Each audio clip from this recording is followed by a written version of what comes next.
Okay, so we're now on part 2 of 3.1 hardware. Okay, so let's start looking more specifically at routers. Some routers are capable of dealing with different networks, which may use different communication protocols, translating between them. Routers will learn where different nodes, so computers, are as packets of data arrive and then build up a map of this information. Therefore, over time, it will know where each node is so it can send packets down the correct route. Until it builds up this map, it doesn't know where to forward packets to, and therefore forwards them via all routes. So switching is required to ensure that packets of data are only sent to the computers that require it, rather than all parts of the computer, all parts of the network that doesn't need it, which saves on bandwidth. A router is a device which holds information on the addresses of computers on the network or other networks, and therefore can send data to the correct computer.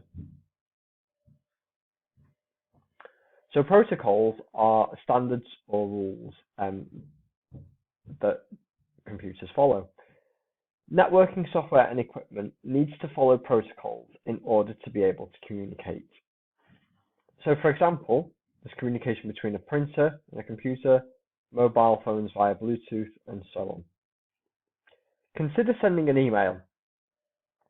So what differences could exist between the sending and receiving systems? So you could send an email from Microsoft Outlook on Windows 8 via a Windows 2008 server with data traveling through Cisco routers, down cable, through fiber, through 3 COM routers to a workstation running BSD Unix and Xmail software. Okay, so these are just a range of different products that are available. You don't need to understand each of these in any detail. So if international standards hadn't been agreed, then this wouldn't have been possible to do. These standards are referred to as network protocols and are specified in the Open Systems Interconnection, or OSI, guidelines. This gives rules for all manufacturers to follow to ensure compatibility. It includes details such as the type of error checking that will be used, the methods of data compression to be used, if there's any to be used, how the sending device will indicate it has finished sending a message, how a receiving device will indicate that it has finished receiving the message, how signals are interpreted, and how machines can identify each other. They are open standards, which means there is no copyright, and they are not the property of any particular company, and they are intended for everybody to be able to use. So some examples of protocols, we've got TCP/IP. So this is the protocol used for transferring information across the internet and around most modern LANs and WANs. It follows the rules of the OSI model mentioned on the previous slide. There's HTTP, Hypertext Transfer Protocol. This defines the standard for exchanging information on the World Wide Web. So all web pages that you look at typically start with HTTP or HTTPS for a secure connection. There's FTP, which defines the standard for transferring files across the internet. So that's File Transfer Protocol. And when you're uploading a web page, you would generally use FTP. There's a package called FileZilla. It's free to download, and it manages those FTP connections. And there is SMTP, so Simple Mail Transfer Protocol. It's used for sending and receiving email, usually in conjunction with POP, so Post Office Protocol. Therefore, a company wishing to develop their own email software must ensure that they follow the standards for SMTP or POP to ensure that their software will be able to transfer mail to and from other manufacturers' email programs. Okay, finally, what we're going to do is we're going to look at web page design and a little bit of an introduction to that. So the internet cabling carries data relating to a wide variety of tasks, including email, video and streamed audio, which is essentially what you're doing watching this video now, online games, and so on. Most people talk about using the internet, when they are referring to the use of web pages, which is another very popular use of the network. Web pages now consist of a variety of different technologies, often in the form of plugins such as Java or Macromedia Flash. Java's becoming more prominent now. So there's Macromedia Flash to provide powerful and attractive graphical interfaces, although, as I've mentioned, that is Macromedia Flash is becoming less and less used on the internet. Adobe Acrobat for distributing documents, as well as scripts such as JavaScript, Java applets, and so on. Dynamic web pages using ASP, PHP, and other technologies are becoming very widespread, where the pages are generated using data in databases. Okay, so ASP is a Microsoft product, and that uses VB, C#, and so on to be able to maintain their web pages. PHP is an open source language which is constantly developing, and again is used on a regular basis to develop web pages. Amazon is a big example of where the data is generated the web page is generated using data, so it can update the price of a product image in the database, and then that's fed through to all the relevant web pages on their website. Facebook is another example. It's basically a massive database with just a nice interface over the front of it. The simplest level we can consider a web page to be, however, is HTML, so hypertext markup language. Okay, so a HTML page is text-based and can be created in any text editor, such as Microsoft Notepad. Part of a HTML document might include the following. So H1, which denotes the start and end of a heading. So you've got your opening tag here. Open the crocodile brackets, H1, close the crocodile brackets. And then when you want to have a closing tag, you put a slash there to show it's the end of the tag or the end of that H1.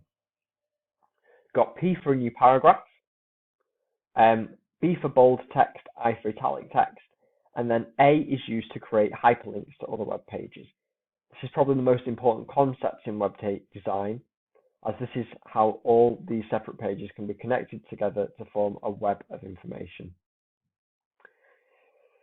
So if we were to actually put that into Notepad and save it as a HTML file, okay, this is kind of how it would look like. So if we loaded it into Internet Explorer, Microsoft Edge, Firefox, Chrome, and so on, the browser reads the text and decides how to display that information on the page.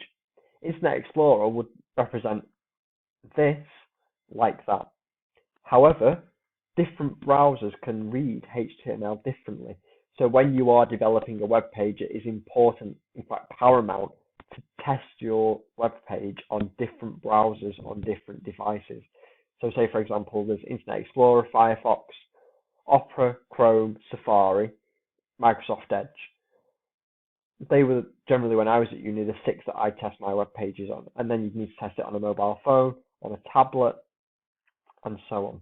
Okay, so you can't just create a web page and go, right, it's okay, it works in that one browser. You need to test it on them all. So HTML is entirely text-based. It means that it can be loaded into just about any computer in the world, whether it's a Windows PC, an Android smartphone, Apple Macs, a Unix workstation, or a large mainframe. If the system has an appropriate web browser, it is then up to that browser to read the HTML code and decide how to display it on the page. If, for example, the computer is an older system that isn't capable of displaying larger fonts, then it may, for example, interpret H1 as the H1 heading as just being text underlined. This has allowed the web and HTML in general to be adopted and used across the world, whatever system is being used. As HTML is text-based, the files take up very little space and are therefore quick to download. The previous HTML file would take up about 0.5 kilobits of memory. The equivalent Word document would take up 25. This is largely due to the extra information within the document, giving the exact details of spacing, font size, and so on. Obviously, most web pages will include pictures, and these are separate image files which are then also downloaded when they are referred to within the HTML document. Every file that can be accessed as part of a website, whether it be a HTML file, a picture, a video, and so on, has an address called a URL, or a Uniform Resource Locator, that refers to it. For example, this web link here would link to a JPEG image on the BBC website.